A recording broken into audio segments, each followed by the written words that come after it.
Good morning. This is John Checky Poolside. Once again, an episode on 12 steps why to never join another mastermind or hire another guru. Let's start with an admission of fact.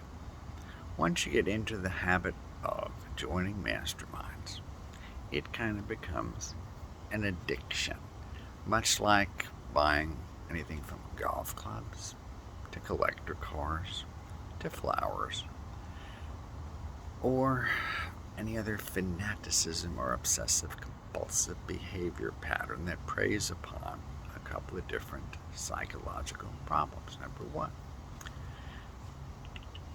going toward goals or pleasure. Now, this is a minority view. Most folks are not goal oriented. Sorry to find out. Most folks are fear avoidance oriented, or the avoidance of pain, or the avoidance of loss. Traditionally, masterminds tell us again and again that if you have a plan, work your plan, and have the proper mechanisms within your plan, which you'll learn on day number 3, but need follow-up, and touch points, and huddles, and mini groups and subgroups, to go ahead and support each other and encourage each other and hold each other accountable on a regular basis. This kind of sort of used to be done by coworkers or family members or neighbors or the amazing people with whom you can gather and smoke a cigar once a week and be fascinated by their amazing stories like we have in this neighborhood, or by a little penny ante poker game or a little pool thing like at the Sam Johnson Recreation Center, or the amazing yoga classes that Susie teaches again at the Sam Johnson Center, or the gym at Liberty Recreation Center where folks gather and chat with each other. In other words, having a sense of community. Very often when I go to various mastermind meetings, folks will talk about, this is my family, this is my home. Honest to God, when we had and have a wife and children and grandchildren, we can actually develop community within our own family. It's possible to do. Yes, I know families are not really chosen to be together, but you can actually find out what people like, get it for them, and kind of go on down the road. You can also avoid the ones that are prickly pears and avoid the ones who are kind of egocentric and think they're the center of the blinking universe, even though they're not anything but presumptuous. And heck, you've met those people in your family too. But in terms of masterminds, everybody's kind of sort of on their best behavior because they spent a lot of money to get there. In the networking groups, people are looking to figure out to whom they can sell our wares. In our case, it's financial planning. More so than financial planning, it's actually having joy in your life. So literally, commonly, the biggest problem that I see with masterminds and networks is this simple habit and momentum that makes us keep going back again and again and again. Now, I'm a lifelong learner, so I'm always learning things, whether right now it's Tony Robbins' book on Life Force, or a fellow up in Canada's book on the Happiness Wheel, first name Guy. Need to look up how to pronounce his last name. I really do appreciate the various podcasts I get to listen to and watch, and the YouTube videos to which I subscribe, some of which are paid subscriptions. I like my Monday morning cup of inspiration that Dr. Kevin Elko sends out that I've subscribed to for years. I love my daily motivator that is sent out of Austin, Texas by Ralph Marsman Jr. And heck, I once got to meet Ralph's dad, who told me his story about how he'd funded his 2 sons. They basically do whatever the heck they wanted to go do, and Ralph's doing some amazing work. I'm not sure what his brother does. So one of the major problems with joining masterminds is just a habit. So we might pick up a new habit, substituting what we used to do here in the United States and Italy and lots of other places. And that is form a loving, supportive, community. How do you do that? Well, if you're lucky enough to cook and cook well, you can easily attract some folks and share recipes. If you enjoy a good glass of wine within reason, you can certainly share stories on wine and wine collecting. If you like cars, you can do that. If you have the ability to be handy, God knows, in any neighborhood, you'll be extravagantly popular and have lots of people around you, some of whom will actually pay back the favor and most won't.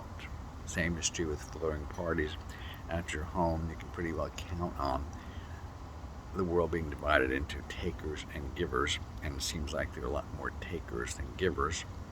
And with a little discernment, you'll be able to pick out the one from the other. It seems like people who take a lot are always kind of grabby, and the people who are actually generous bring things and are kind and sweet and supportive. And the very best guests at dinner come over and actually help clean up, which is such a treat you have no idea, unless you are one of those people and you understand how wonderful it is to be part of the cleanup crew. So one of the biggest problems with masterminds and gurus is we are constantly and never-endingly thinking that this is such a great habit and we're making more money and having more satisfaction in our life. Why not join another mastermind? It's not so terrible to be in those groups when you take the information and actually use it in your daily lives. Whether it's improved health or joy or happiness in your life or increased income, smoother relationships, fantastic byproduct that can develop with networking and masterminds. It often doesn't. Why is that? Commonly, masterminds are not in your hometown. You get to travel somewhere else.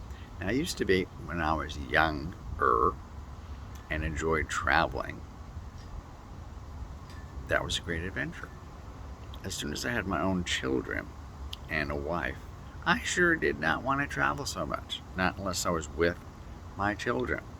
Why is that? You don't have children, at least not in my case, to let somebody else raise them for you. You actually want to be there for them and with them, so you can actually have the joyous experience of watching them swing on a swing, slide down a slide, learn how to play and shoot an accurate basketball and baseball and football, and play instruments, whatever their gifts and talents might happen to be, and to nurture and encourage them, and to be amused by them, and to amuse them as well.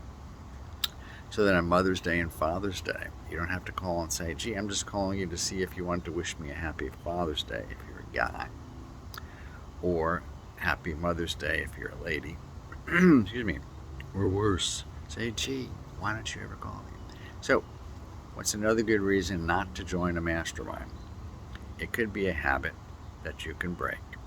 It could be a habit that you can replace with a much better habit, and that's gathering a community around you that's supportive and helpful and loving and kind and local, where you don't have to go places. Now, there's another outgrowth in terms of modern technology, and I'm using this right now, whether it's YouTube or a Zoom room or a Snapchat or a TikTok, whatever has been invented while I'm talking to you at this time, staring into my S20 Samsung Galaxy, unbelievably powerful telephone, really more a miniature computer that I'm holding in my left hand. So again, form your own community. You're already part of a community, whether you realize it or not. Be helpful, kind, generous,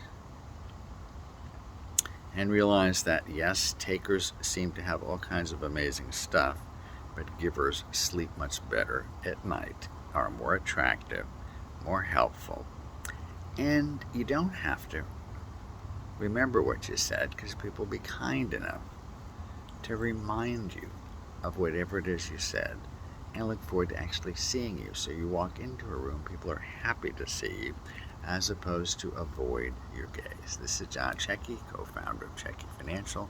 Looking forward to seeing you sooner and later. Bye. Oh, one more thing. Call to action. If this sounds like fun to you, give us a holler over at Checky Financial. Perhaps we can chat and be of help to each other. Thanks.